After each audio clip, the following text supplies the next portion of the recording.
Watch this. No way!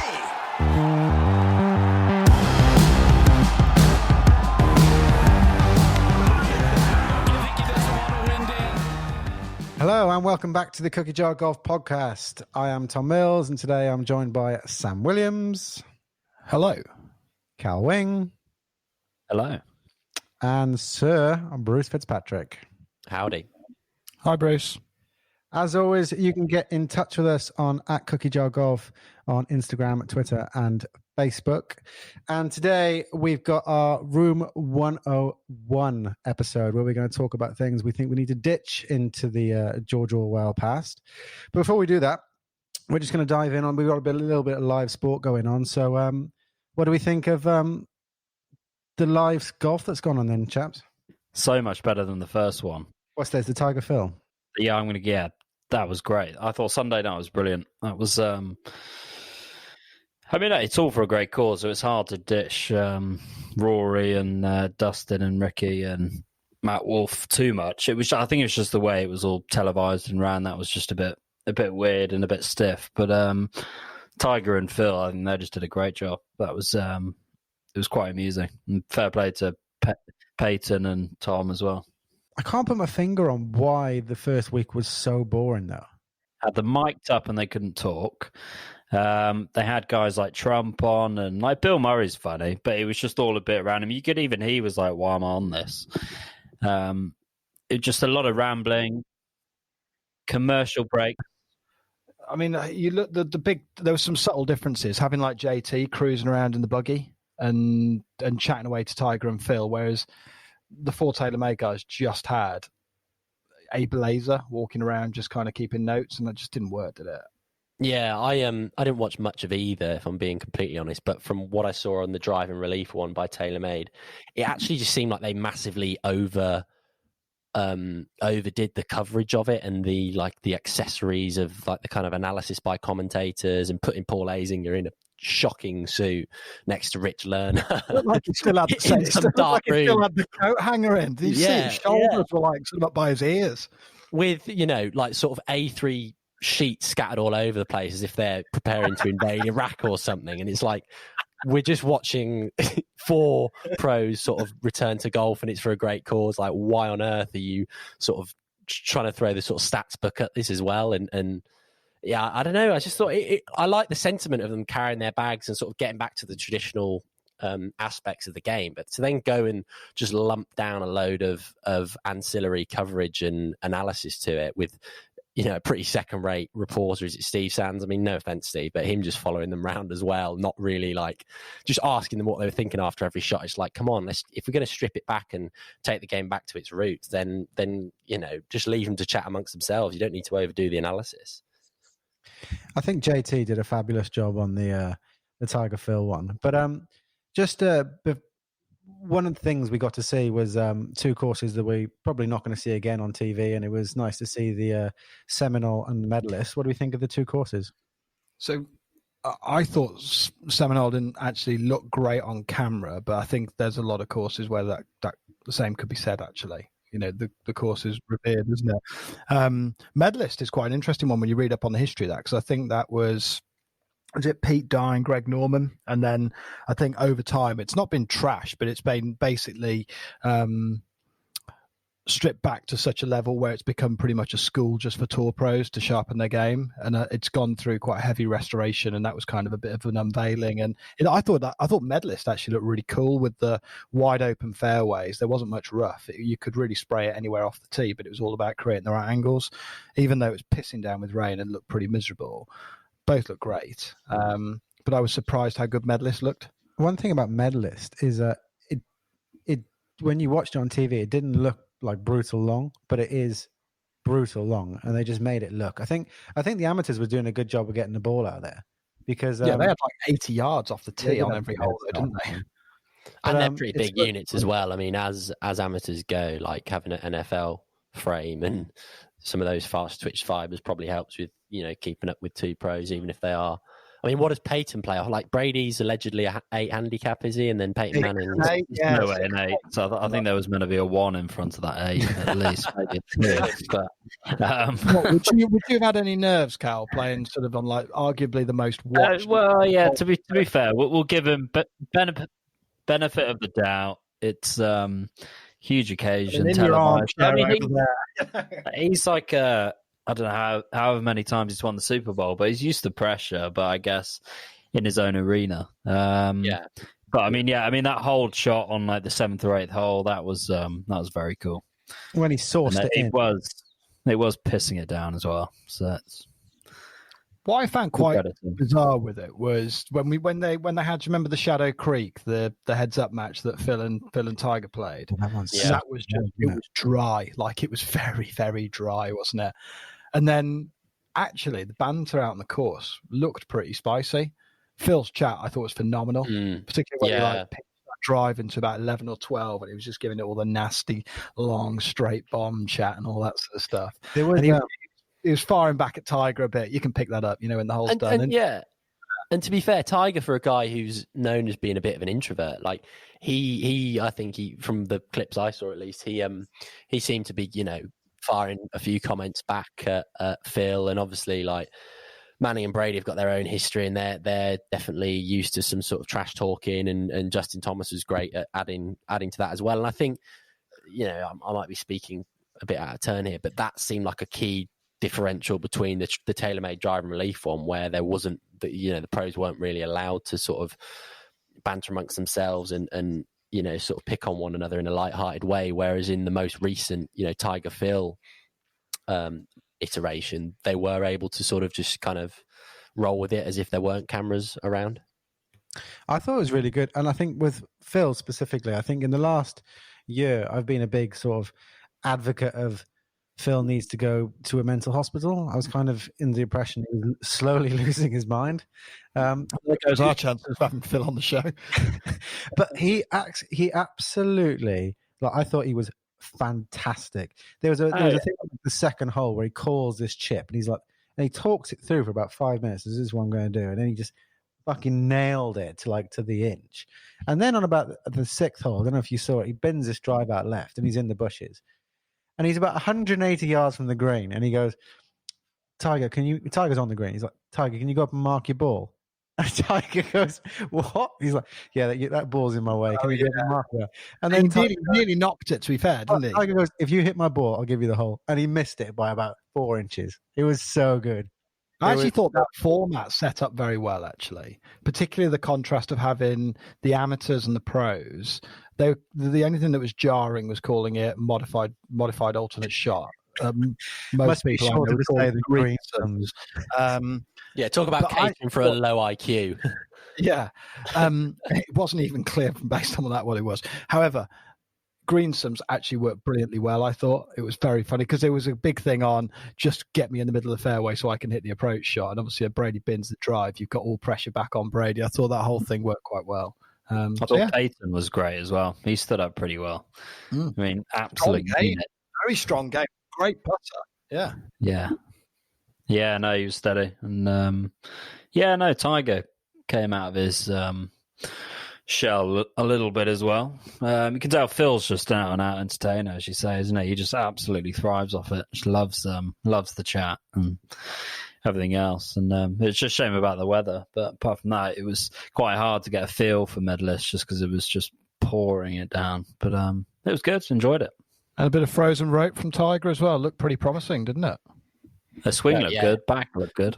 Just hitting out those low, squeezy little fades with his driver looked great. I mean, hopefully he gets a chance. It'll be interesting, actually, to see what schedule he picks, having had a massive layoff already. Like, I mean, it seems like the most significant PGA Tour events are going to just be loaded at the back end of the season. I mean, will he even bother rocking up in June at Harbour Town, which is the second event, I think, or some of the others, just to, I don't know, get his eye in? I guess he's still, got Snead's record on his mind, and he could do with notching up a few more wins there. But it'll just be interesting to see how he schedules things. In fact, if Snead was still playing, he would have probably claimed that victory as one of his 82, wouldn't he? Ooh, controversial. I know. So some of Snead's are against extremely limited field. I think some of his events are even in like 4-man tournaments. Yeah. where are you pulling that from? I know. Okay. So I'll seek permission to come back with evidence back to another pod and challenge you back on that one. Some of Snead's 82 are not full strength field, like sort of cut on day 2 events. They are definitely not. Tom, have we got any kind of like clanger sort of noise effect that we could just drop? You don't need it, Bruce. You don't need it. I need to drop it in your statement. I think this is a true one. I'll take a knee. I'll bend the knee, Stannis. You don't need to bend the knee, but allow me to come back with some empirical evidence in a future pod, and then you can take a knee at that point. All right? Can you stop using Game of Thrones references on a golf podcast as well? We're getting comments from our listeners. Okay, so we are going to move on. So how's this going to work, Tom? So Room 101, the idea is we've got a bit of a period of reflection through lockdown. A lot of time thinking about golf, a lot of time thinking about what's good about it, but also what's not so good. And if we were creating it all over again, what were the things we might not want to see in the game, be it professional tours, be it the amateur game, be it courses or anything around golf as a subject? And we've each come back with a bit of a short list, but we've got to whittle it down, haven't we? Okay, so how are we breaking this down then? Because obviously it's a big old concept. Are we talking sort of on-course etiquette? Are we talking just general format of the game or setup of the professional game? I mean, who wants to kick this off? Because I've got a couple of things, but mine are maybe more down the sort of trivial side of I'll start. side of the debate. I'll start. But it's totally wide-reaching. Everything. Okay. All right. Leave nothing off the table here. It's Family Guy, something that grinds my gears. That's where we're going with this. So something I'd like to bin off from the game is not necessarily Sky commentators, but any commentators, ridiculous hyperboles. People from the bunker, if he gets this within 10 feet, it's impossible. If he gets this within 10 feet, he's a worldie. Then he just goes and knocks it to like 6 inches every time. Or she. I think there's some truth in that. I think golf is littered with hyperbole. And I agree as well. I take issue slightly with your comment there, Mills, about like I think because of the way TV cameras sort of capture the courses. I mean, you mentioned earlier Seminole not looking as dazzling as a lot of people think it to be on the TV, Sam.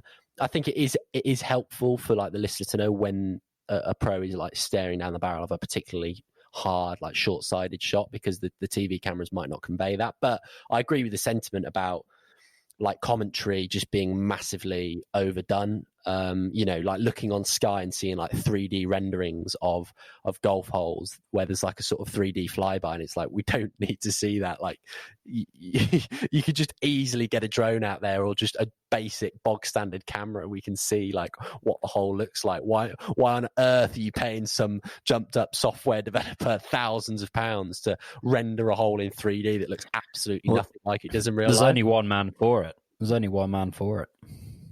Ken Brown. Yeah. Just get him out there with a basketball or fairly good a rubber duck. Yeah, it's good on course assessment, really, because but he is great because he's great for like when he does the Augusta stuff with to really sort of exaggerate the contours and everything else. I mean, it's just him with like a snooker rod, a basketball, and a rubber duck. Yeah, couple of golf balls or whatever, just rolling them out there. I much prefer that sort of traditional approach. But the hyperbole extends onto things like someone will knock a drive down there and they'll be like 180 from the tee or whatever, and it's like, yeah, I think this is going to be just an easy wedge. And he hits the shot. You can see the sole of the club, and it's a 7 or whatever. But they just say it's a wedge because it sounds amazing. Oh, he's going to just easy wedge in here. I just think it's littered with just exaggeration.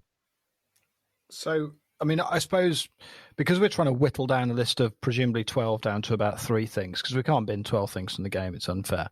I would extend hyperbole, if you'd be prepared to do a partnership on this one, into online media content as well. So I've put clickbait around golf under my Great. Because I think hyperbole extends beyond having, and I absolutely love Radar. I absolutely love Radar's commentary. However, there are times where you do feel like sometimes he over-eggs. He gives them 10 feet and then they put it to 4 feet, and then it just all of a sudden becomes the greatest shot in the last 20 years. I think that extends even more so online channels, though. You see some of the stuff, it'll be, you are not going to believe what Brooks Koepka has just said about Patrick Reed. And then you'll read a 5-page article and realize that actually it's a moot point. It's a total non-event. And again, it's kind of, I don't know what you guys think, but you just see it all the time, just desperately trying to sort of grab column inches. And I don't know, maybe we're guilty of it as well. We know we're podcasters and we're talking about the game as well. But there does seem to be a people gravitate towards kind of hyperbole, for want of a better term. Another one of those is this driver should be illegal. And then you watch a 45-minute YouTube video with 16 adverts, and then you realize it only goes about 150 yards and it should be illegal because it's 461 cc. Yeah, mate. I mean, if you get 45 minutes into a video like that and you've not turned it off, I'm questioning your own self-discipline rather than the sort of abundance of clickbait out there. That means you've just got far too much time on your hands, Mr. Mills. I think even club manufacturers, Callaway on their latest driver, their AI inspired driver has pushed driver technology further than is humanly possible.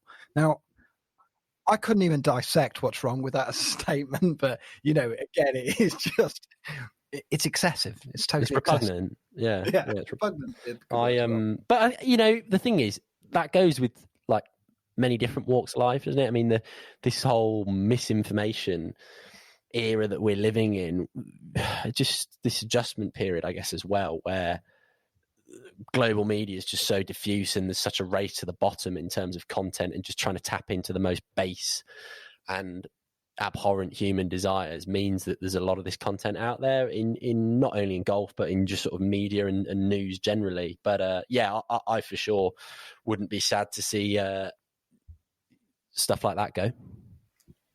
Okay, sounds like we've got some consensus on point one. Who wants to go on a completely unrelated Room 101 suggestion? I'm happy to go. Up to the plate, Cal Wing. Here he comes. I think this says it in one go. Doesn't need much explanation at all. But I'm sure it's probably at the front of everyone's minds. Iron covers. Yeah. And you know what? If I could just throw in another one for good measure as well. People who tie their tees together, that is also, just something that needs to be can't be a done thing. as well. It's very old school, but yeah, it is. The Masters do like a plastic set where you can put them in. With the thing, and then there's also like the old school way of doing it. That should just be outlawed immediately from a purist etiquette standpoint. Iron covers and that kind of teeing arrangement should just little go immediately. Just gimmicky things. So we seem to. I think there's. I'm going to devil's advocate this though. You just order some iron covers. Oh, I don't know the answer to this. Is there any evidence to say that if you don't protect your irons, they don't last? If they're clanging about in your bag every 5 seconds, are they going to get fucked up? If you're throwing them across the car park or whatever else, I'm sure. But, but even then, a head cover's going to do very little. Yeah, a nice little wet towel, clean, done. So I think I've got iron covers down. I think that feels like a sensible one. I'm gonna chuck a third one into the mix if people don't mind here. So this is a separate one that I would like to see banished in Room 101. Internal out of bounds. I would really like to garner your opinions on this one. Yeah, I agree. I think it's wrong. The most extreme example I can think of is probably Hoylake. Yeah, hole one. It's just with the range in the middle, it just doesn't make sense. But there is a reason, though, isn't there? Because if you didn't play it the way that it's designed to be played at Hoylake, you would just go in a straight line through the practice area. So it'd be the same would apply for any number of golf holes, though, wouldn't it? It would do.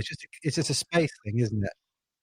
Yeah, I'm perhaps not as well travelled with you on this, but the only internal outbounds that comes to my mind would be at Royal Worlington and the par 5, par 3, which kind of intersect. I should really know the whole numbers on that. I don't know whether it's 5 and 6 or 4 and 5. There's only 9 of them if you reel off. There's only 9 holes. I think it might be 4 and 5 or 5 and 6. But anyway, yeah, that there, like, it sticks out like a sore thumb. It's like the internal out of bounds there is just I'd like to know some more examples. I've not had the I've played courses where it's there, and I've played courses where some trouble skirts the edge of a hole, or the boundary of the course skirts the edge of a hole, but then they'll bring the white markers in significantly, be it 5, 10, 15. It just makes no sense to me. I think out of bounds is like astonishingly penal in a round of golf. Like it's crazy. It is, isn't it? Let's be honest. Out of bounds, you just avoid like the fucking plague, and to put it inside the internal perimeter of a golf course just makes especially where you could play it from. Yeah. You'd have a absolutely clear swing, clear shot, but you just can't play it. I wouldn't major on the Hoylake debate because it's such a part of that course and it's such a feature of the opening hole. And it is, yeah. It's a fantastic course and club and everything else. It's just... I think the most famous, well, not the most famous, but the sort of most notable one recently is Port Rush, the Dunluce. When first you've got out of bounds right and you've got out of bounds left. And the out of bounds right is the road. You're off the course. The out of bounds left is an internal out of bounds. And out of bounds apparently is to do with when they don't own the land. So that's where it was traditionally. If you don't own the land, that's when you go OB, and that's when you get obviously the most penal penalty you can get in golf. But that one on Dunluce is it's because they didn't used to own the land, which is why it's there on the left. That's why they've got their internal. They didn't used to own the land. McIlroy hit it in both of them, didn't he? I think he blocked it right OB in the practice round, and then obviously in the opening round, stepped up and hit it left. So I'm sure he'd be in favour of getting rid of that internal OB. Well, the one at Port Rush is just a nod to the fact they didn't used to own the land, which is, I think, is the weirdest section because they now own it. They might as well just get rid of that. But they just said, well, that's always been the case. That's OB left, so you just got to hit it down the middle. It's quite harsh, isn't it? You've just got 2 out of bounds on the first hole. I'll get off my soapbox on this shortly, but a lot of places that use it will plead safety as an argument, and then I would probably say one of the most dangerous golf courses you can play is the Old Course. And if you look at that, you've got unlimited opportunity to start fencing off the difference between the holes that traverse across similar stretches of land, and start saying, well, anything left is out of bounds. You'd never do it. You'd absolutely never do it. It would completely destroy the playing experience and everything the way that makes that golf course brilliant to play. It just... I feel strongly about it. I don't know if you guys would give that an endorsement of getting on our shortlist. Okay, down the etiquette side of things, not having a shirt tucked in, I think, is just not a nice sight by any stretch, and something that's easily rectified. No, Cal, you're not liking that at all? No, I agree with you. I was just saying, yeah, big no-no. You agree? Okay.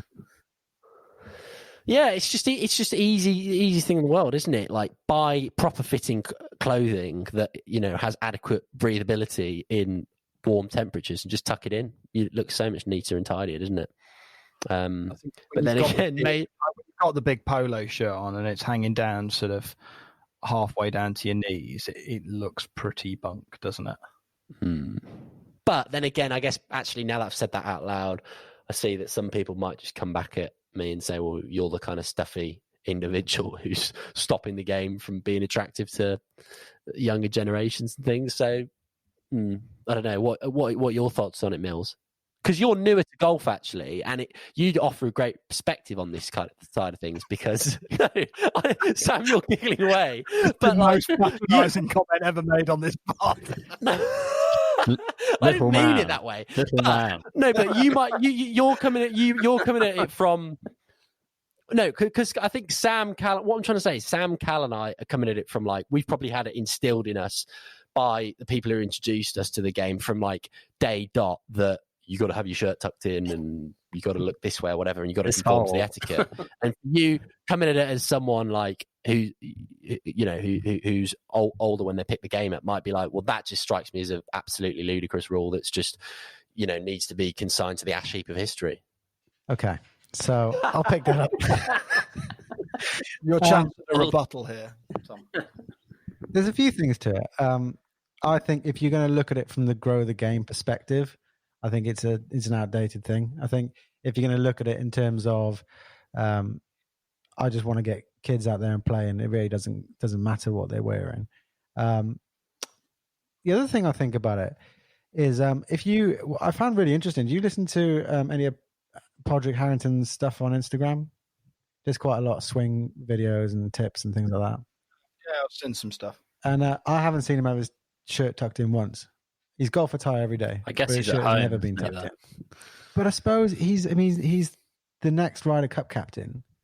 I mean, what he does is going to be looked at by people and seen to be. I mean, I know he's at home. He's in golf gear. He's got his golf shoes on. He's got shorts on. But I mean, it's a really tough one. I mean, I understand what you're saying. If you saw everybody out on the course just wearing flip flops and a vest, it'd be ridiculous. But I don't think it's as black and white as it is. And I actually think that probably extends a little bit further. And I'm going to pose this to you guys. Would you, if you were said, do you want pros to wear trousers for the rest of their lives? Would you say, yeah, that's what they should be wearing? Well, I think they're okay to wear shorts around their own, homes and when they're out practicing and stuff. That's extremely generous, Bruce, and I think a lot of pros will be really keen that he's got such a progressive attitude. But I think talk about the rest of their lives. I could handle tour events with shorts. I think that would be cool. I just I as an individual, I probably like to tuck my shirt in when I'm out on the golf course. If I feel like if it's all hanging out and everything, I feel a bit scruffy and stuff. I feel like I might play a bit scruffy. That's a personal bias. Yeah. Ian Poulter of the podcast over here. Yeah, I don't know. Look great, swing great. There's a bit of wanting to feel smart in yourself.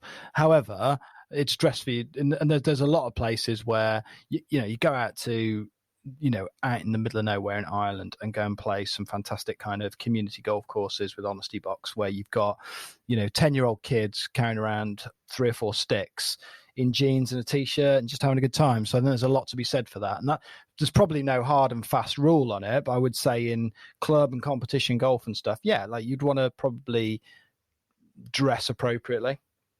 I think there's a massive question mark on dress and etiquette, isn't there, and barriers to entry for the game. I see why you bring it into the discussion. Whether it's a hard and fast rule, which probably means can it be room 101? I don't know. Yeah, I think maybe I set up a bit of a false dichotomy at the beginning because I do think you can distinguish between different kinds of golfing environments, can't you? And there's places where we should make the game as easy and as accessible as possible. And, if you immediately at the front door to any kind of golf, you're getting people to dress a certain way, that can't be a good thing. But certainly at some of the higher levels of the game, competitively and, what people are seeing on TV and that sort of stuff, and at clubs that really value some of the tradition, then I don't think it's an issue to have maybe slightly more stringent guidelines on how you present yourself.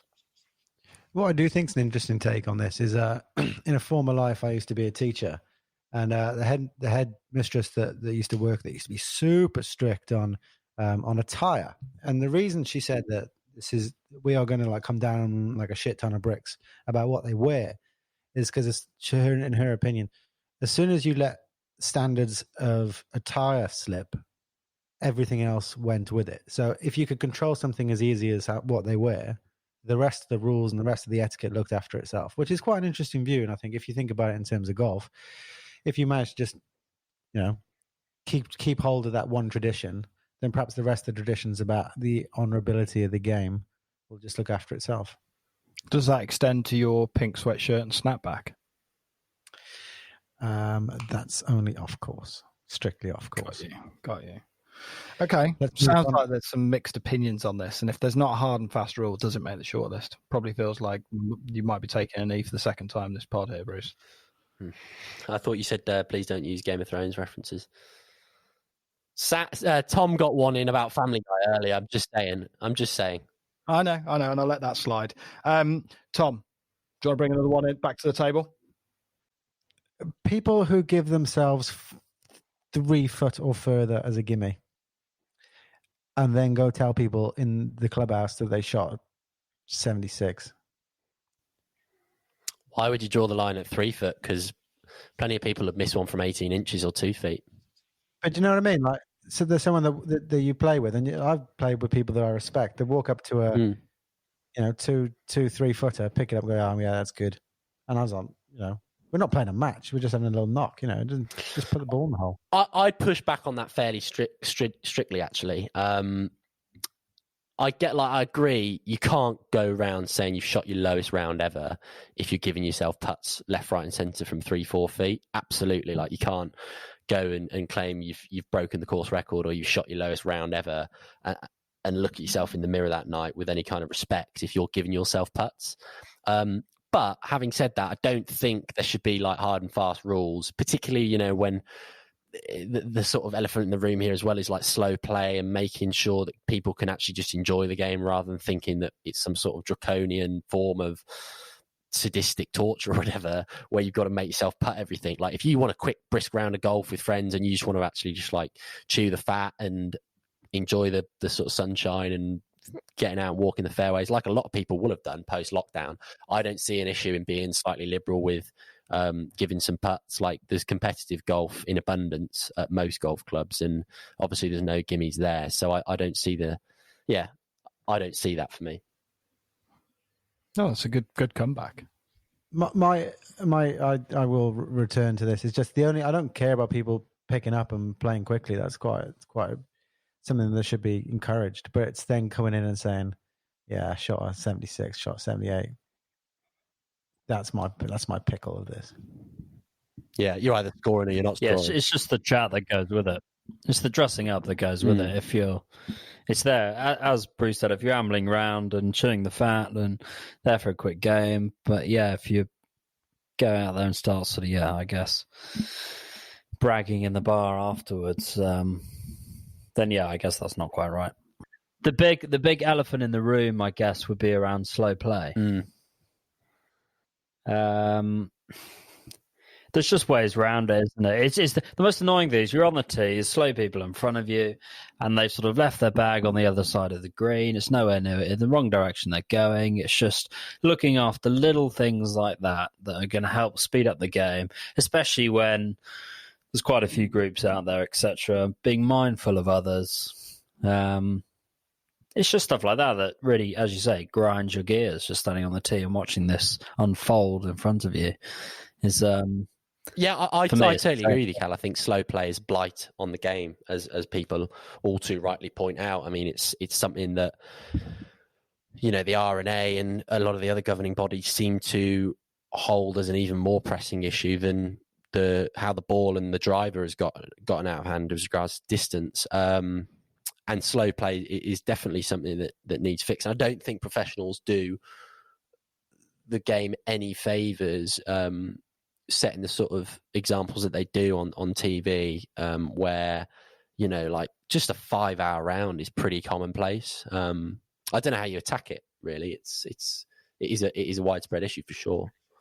Do you think pro game, just slightly veering a little bit off topic, do you think just chuck some tech in their hands and just so their caddies know the exact distance of pin from back of the green, just to speed things up a little bit? Yeah, get rid of the green books as well. Maybe a counterintuitive one, but a few people have rightly pointed out like green books are just dreadfully slow things down like to a pretty large extent. There's a few interventions I think you can make on that. I think it's so hard to fix. Like you say, if you're coming out the game, your best benchmark is watching golf on television, almost certainly, and it's desperately slow. Like it's not. They'll play a 2-ball in not a million miles off double pace to what we would typically play a 2-ball in. Granted, there's a lot more on the lines, but it's crazy. And I think it's so hard. It's also more than anything, I think it's the awareness of speed on a course that's the bigger issue than actual speed of play. Like, I've got no issue with the fact that some people take more shots, some people take less shots, some people are slower golfers and some people are quicker golfers. But if you've got an awareness of your speed, then you can actually manage the situation, and that cuts through whether it's ploughing right up to the group behind, get the field kind of completely sandwiched behind them, so then you've just like kind of got a tailback like you would on the motorway, or actually people just realizing they're a little bit slower and then kind of thinking about where the opportune moment is to let them through or when to speed up. The one part of the game where actually people seem to get away with it more than ever is corporate golf. I don't play much corporate golf, but it's almost lemming-esque, and by that I mean everyone walks to that next person to hit. They stand by the ball, watch that person hit, and then everyone collectively walks to the next ball. It is the most obscene thing to watch. And they'll come off 5.5 hours and just be like, "It's absolutely brilliant, wasn't it? It was just great fun. Just love golf." And you're like, it's like I could literally double your enjoyment right now by getting you around in half the time. Let's just play when we're ready. Let's keep it moving, keep walking, carry our sticks. Let's pick up when we've reached the 7 mark. It's just a lot more enjoyable. I think it's the big elephant in the room. It gets my seal of approval. Like, whether it's speed of play or slow play or awareness of speed of play, I don't really care. But it's the big one as far as I'm concerned. Yeah, I think it's tricky when you throw competitive golf in the mix. Like, on the one hand, like on the professional side of the games, like I do admire him. I think he's a great player. But when Jason Day came out a few years ago, being like, I tried to speed things up after, I got to world number 1 and I won the PGA in 2015 and it didn't work out. So I'm just going to go back to playing how I used to and fuck what everyone else thinks. I thought that was like an awful thing to say and an awful message to send out to young players, when Jason Allday's taking 5 hours and thinks that that's an acceptable way to play the game. It's not great. But on the other hand, I think, without wanting to sound like too much of a contrarian, it can also be quite annoying to play golf and have speed golfers behind you who are just picking up and playing really quickly as well. Like, I think just one of the most amusing things when I played junior golf when I played junior golf growing up was walking into a club where I used to be a member and hearing like some of the old boys say, "How did you get on today?" to one another, and they were like, "Yeah, good, thanks, 2 hours 45," and you're like, "What on earth are you talking about?" Like, I think, there's some, but I guess some people just play the game for, enjoyment, just exercise and just being out with their mates. And other people play it more as more of a game where they want to score and still be competitive. So it's just, as you say, Sam, like, as long as you've got an awareness of like what people's different priorities are and just being able to call people through if you are taking a bit longer, I think that's probably the main issue, isn't it? Exactly, yeah. Well, it's interesting. The other day I was having a knock. And I had the curse of a 1 ball behind me. And when you've got a 1 ball behind you, it's actually really a lot of pressure, isn't it? Because you turn around, you've played your tee shot wherever, and you get to you find your ball, you play it, whatever, and you turn around, and this 1 ball is just like teapotting on the tee, and you're like, oh, fucking hell, I'm really holding this guy up. So we got to a point where we just let this guy through, and then you realise he's just sort of topping it along the ground, and you're like, actually, he's only looked quick because he's playing on his own, and it's just he picks up, and it is a lot of pressure. I think when you feel like you've got someone's teapotting behind you, and it's I like that expression, teapotting. Yeah, so true. One hand on hip, the club extended from the body, cross leg, usually used as a leaning device. Got to lean on it, yeah. What others have people got? I've got a sneaking suspicion. I know there's one that we've left out there that Tom's itching to chuck into the mix. I know it's not going to make the list, but I think it needs a notable mention, which is just outrageous prizes for the pros that they don't need. Car for a hole in one, $1 million for if you get a fucking eagle. Yeah. It's nobody cares. This is also on my list. The Wyndham Rewards. Aon risk reward. Yeah, It's God. just absolute tripe. I mean, I think Bruce actually summed it up in a pod. A lot of what he says is total garbage, but that was actually very true what he said there when he said it was naked commercialism. And there is no better way of summarizing these types of rewards. It is totally naked. Take a knee. Yeah, it is. No, it's something that really great to me. I'm like, especially when they get so much airtime. Just Well, they have to plug it, don't they? So is Wyndham Rewards, is that the same as the Aon Risk Reward? I don't know. Wyndham Rewards is the top 10 finishers in the regular season before the playoffs.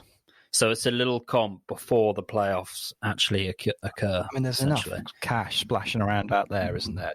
Without the need to be playing for some kind of, it's just an extra filler mill. It's like the Aon. Like, do you honestly think people get down to the sort of, they're right down to the kind of key part of the season, and they're thinking, I need to win this tournament because this will give me the world ranking points to put me in top 10. This will put me right up there in the FedEx. Yeah, but hang on a minute. You're right in the mixer for the Aon Risk Reward here. If we can make Eagle here, your name's going to go on that trophy as the second winner of all time of the Aon Risk Reward, which is calculated by essentially figuring out who birdies the most short par 4 holes over the year. Absolute tripe. I agree with you, Sammy. I think, like, in general, you could say there's actually just too much money like wrapped up in professional golf at the moment, and I draw a distinction between, the two recent bits of live golf that we've seen that has obviously been for very worthy causes with COVID relief, and I think the Players has historically had a decent partnership with, I think, JP Morgan, buying books for, I don't know, underprivileged sort of school children, I think is something that they've done at the Players for the last few years at least. And a certain number of Eagles equates to a donation to, a worthy cause. And like, I'm fine with that. But I think just in general, there's like too much money and too much hype and just commercialism associated with golf. And whether that's, seeing the BMW i8 or whatever it is on 3 different par 3s on the same golf course in Germany, or it's a case of like, I mean, I'm going to go out on a limb and say it. Like, I like the coverage that Sky offers in general, but like them taking out a team of 12 or 10 or 12 reporters and presenters to a golf tournament, you're like, all these people getting paid, and like the analysis that we're getting is like, it just gets a bit much. Sometimes you actually just want to kind of strip it back to the bare bones, and the old days of like Ken Brown and Peter Allis, dare I say it, on BBC, just offering up the odd slightly loose opinion. Yeah. And watching golfers kind of in the peace and quiet. I think it's actually quite telling that like the best golfer of all time, says that, when he was coming back from his injury, or even when he's not playing like a full schedule, he will just watch live golf without any commentary because it just sickens him listening to a lot of it. Joe Ogilvy. Second. But I think, with the Aon, just going back to the Aon, touching on Bruce's point, it would even soften the blow for me a touch if, like, at the beginning of the year, they all picked a charity, and if they happened to win the Aon Risk Reward, that $1 million went to charity. That'd soften the blow a bit for me, and I think, yeah, that's quite cool. That's going to some charity. But just to go in their pockets, it's ridiculous, isn't it? I think we'll see some changes, won't we? I mean, we're a couple of people I've spoken to this week have kind of alluded to the fact that, things like Challenge Tour, European Tour, well, Challenge and Euro Pro will be kind of very much on hold for the rest of this year. There's clearly going to be massive changes in the purses they're playing for. If you're a marketing guy at Aon, you're in the insurance business, there's a pretty strong likelihood that things like this are going to come under a bit of scrutiny. So who knows? COVID may have done our bidding on that one. But it is, I think the FedEx drives a lot of this, don't they? Kind of mandate that they are essentially the top money event, and therefore nothing can go above it. I think that's why, wasn't that why Tiger and Phil could only play for something like 9 or 10 mil? They couldn't play for any more because essentially the PGA holds the rights on FedEx, basically gold plating the event at the end of the season. I think there's something in there which knowledge bomb. Just drop that stuff in. It's that kind of high quality insight you get on Cookie Joe. Let's start to wrap this up, and we'll look at what we're going to consign to the bin. But I'd like to throw in some honourable mentions, just very quickly. I know they're not going to go in there, but when a commentator says a full 360 on a putt. Good shout. Like that. I mean, It's not a 360. physically impossible. It's only a 360 if it goes back on in the same line. It leaves the line it went in, so that annoys me a little bit. You just hate commentary in general, don't you, Mills? Don't get him on his soapbox. Any kind of commentary or self-aggrandizement of someone's own golf, and Mills is all over it like a rash. Wins one match in the club knockout, and all of a sudden he's completed it. Yeah. Remote control trolleys. Yeah, They could probably be consigned to the bin, but it's not a pressing enough issue. I think fully able people on buggies as well. Oh, Fully no, I wouldn't able go that people far. on buggies in conditions that do not warrant a buggy. I think people should be encouraged to walk. Okay, how did that get on for you in your trip to Portugal last year, Sam? When you went and played Monterey up in the hills there? I mean, Well, you that's a classic example walk where- that one on foot. Yeah, but that one's one you're not going to walk, isn't it? Unless you want a marathon. Another honorable mention: people who hit shots over water and go, "Oh, I'm going to go look for that. I think I might have cleared it," and then when they can't find it, go, yeah, it was in the water. I'll go take a drop. Yeah, As I mean, opposed that's to just cheating. going back to the tee. That's just cheating. That's one of those grinders. Sorry, can we just lay that one out a bit more clear? You're saying people who are hitting a shot over water, they aren't sure whether they've cleared it or not. Their initial look is for over the water to see if they've in cleared some it. hazard And or then, gorse, I presume. And then when they can't find it, they'll assume it's in the water. Essentially, the second you say, "I'm going to go look for that ball," you are declaring that it's not in the hazard. Yeah. So if it's not in the hazard and you can't find it, you got to go back to the tee. You cannot then say, "Well, it must be in the hazard, so I'll take a drop," because you're not sure. Unless there's a drop zone. No, because it's still got to go in the hazard, hasn't it? yeah, but I think you can use a bit of common sense there, can't you? It's like if it's just fairway and short grass beyond the hazard, and there's no feasible way that it could have gone anywhere but the hazard, but you're not quite sure until you get up there because of your eyesight or because of, I don't know, excessively high reeds or other kind of growth in the pond. I don't see using some deductive reasoning there is a massive issue. Like, yeah, I get if you've got some other sketchy hazards over it, then you might. Even if you've got rough, even if there's rough there. That's why I said short grass, actually. Pick my words very carefully, Donald. That's just fairway then. So you're saying there's only fairway beyond this imaginary hazard now? I'm saying short grass. I'm going to cut in the middle of this joust.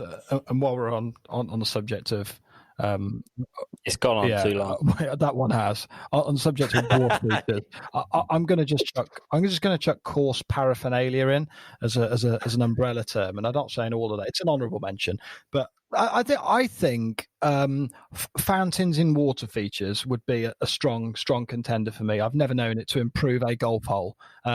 It's not a garden. It's not landscape architecture. This is golf. So I'd have a fairly strong view that fountains in water features don't add value, and that other types of course paraphernalia. So sometimes I don't need a sort of an 8x4 board on the tee to show me a diagram of a hole I'm about to play. Like I can see really clearly where the bunkers are.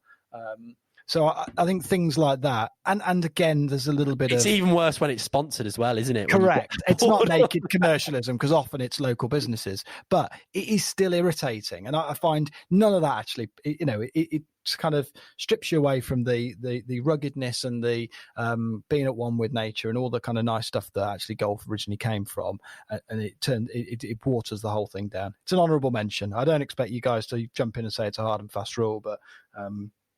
Yeah, I don't know if anyone else has got any other honourable mentions they want to check in. I had a couple of others. Putting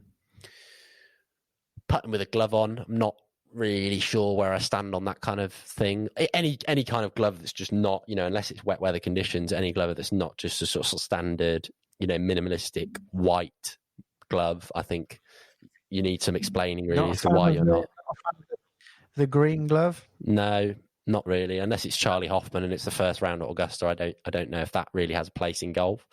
And then another one I had was just any kind of taking your trolley to the driving range, I think is just something that absolutely has to be done away with. There's far too much clutter going on there when you see people rocking up to, not that I, go to driving ranges all that much.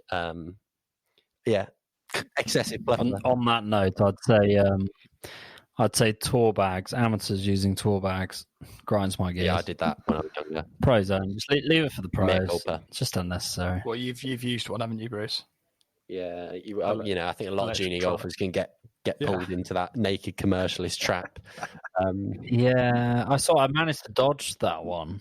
And me being massively into stash, I'd probably could have easily be led down that path. But I mean, a lot of them, they are like little pieces of art, I guess, and they're very cool. There's pockets in there, you can put whatever you want. So much stash. I remember you coming close to pulling then. the trigger on one. I remember there being some I've come. Oh yeah, triggers were nearly pulled a few times.